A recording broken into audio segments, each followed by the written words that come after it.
Hey everyone, um, good to see you again. I hope all is well. I trust all is well. Um, but this is a different kind of video for me. Look, we only a couple of days left in the first month of this wonderful year. But for some families, and that's including me, this hasn't been an easy month. So far, three people that who have been impactful, who have been close to me, are no longer here. Lost a friend to cancer at the beginning of the month. Um, just went through a burial process for my aunt, and a couple of days ago, which is still like unreal to me, to find out that a giant has fallen. Um, for those of you that know me, you know I'm a big Sixers fan, um, but I'm a big fan of the game. And an NBA giant has fallen. Mr. Kobe Mamba Jelly Bean Bryant. And some of you are wondering, all right, there's no news to me. Um, but look, when I think about Kobe's life, I can't help but think about the four key areas we talk about on this channel: faith, family, finances, and fun. And I've looked at grief and understand loss, and there's always something that we can learn or pull from when looking at such a hard thing to deal with. So, in just dealing with a process in Kobe's life, I can really look back at those four areas and understand the perfect example that Kobe's left for us. When I think about faith, if you understand from the time this man was 16, 17 playing basketball, teachers told him, man, give up that basketball thing. It makes no sense. You're not gonna become anything.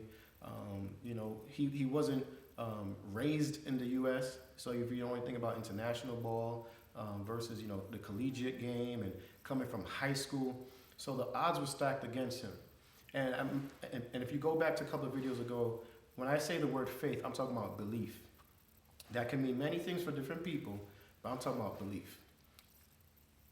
When you look back at his life, his family, his journey, and even after the game of basketball, this man believed in himself and the people in his circle.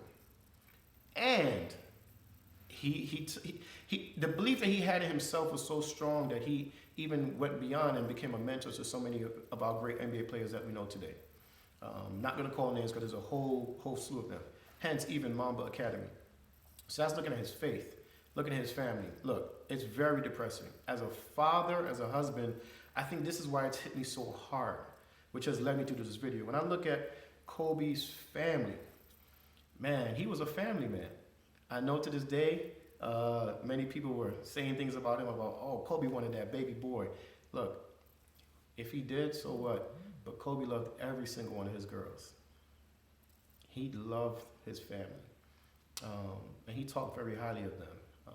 And you could tell. When you see pictures, you see him doing his thing. You could tell he loved his family. And here's another thing when it comes to his family. Even if Kobe never said he loved his family, his actions spoke of it. You always saw him doing things for other families around LA, throughout this country, pouring back into families. And guess what? Usually when he's doing those things outside of his own self, his daughters were involved, his family was involved. But when I think about family and going into that next F, finances, Kobe made sure he left a legacy. Now, he left a legacy on the court and off the court. And that's something that I think, in going through this process of loss, we all might lose a loved one. We all might, still be grieving with that. But I find life is so much harder when you got to deal with the loss of that family member and the financial loss attached to that family member. So Kobe, he did his thing. I tip my hat to him. Many NBA players do what they do, don't leave much for their family, don't leave much of a legacy. But we can know for sure the Bryant family is well taken care of. And if you know anything about the game of basketball for the last 20, 25 years, you know that man was a killer. which is why he got the name Mamba. But most importantly, he had fun doing it. And you know, as we get ready to wrap this video, I really want you guys to understand, when you look at your family and you know the key areas that you say you want to improve in any one of those four, maybe all four, you know, improving your faith, your family, your finances, and having fun doing it. I usually don't tell anybody to look at somebody's example, but when I look back at this man's life, what he did on the court, off the court, there is no doubt my man had fun doing it.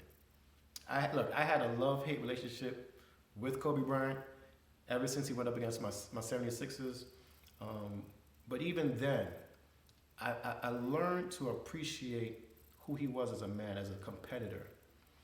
Teammates loved him, opponents even loved him because they knew that anything he did it with passion.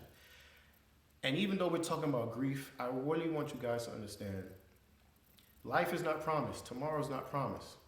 My man put out a tweet right after a game, right after a major accomplishment, celebrating another player, and hours later he was gone. Nobody anticipated that. He wasn't sick. It wasn't nothing, you know, that we were prepared for. But guess what? That's how life is. But you can do some things now to prepare for the unknown. So, look, you might have a family member or friend that you've been trying to avoid or dealing with some conflict. It's time to put that thing to sleep. You might be saying you got these different goals, you know, saving up throughout the year to do different things. Look, there's no better time than now to make sure that you got your family's financial picture all set up. Get all your affairs in order. For many of you, that might mean to look and making sure that, hey, when I leave, or if I'm no longer in the picture, what will my family's life look like? The goal for me, I'll tell you that, is that if I leave, my family will miss me, but I'm not leaving them destitute. As crazy as this might sound, I would want to know that when I leave this world, when it's all said and done, however that happens, that my wife, my daughter, kids to come, my family as a whole, my friends, can say that I've left them with a lot. That could be your influence, resources, but not leaving them dead. That's for sure. And most importantly, guys, you got to live an impactful life. So what does that mean? My man was a basketball player. He took that, built his platform, and did so much beyond that. You might be a teacher. Continue to pour into those kids. Look, you might be a stay-at-home mom. You have a great responsibility to nurture your kids, nurture their home. I don't know, you might be a janitor. I don't know. It doesn't matter what you find yourself doing right now, but you got to ask yourself, number one, time is short. Am I doing what I need to be doing?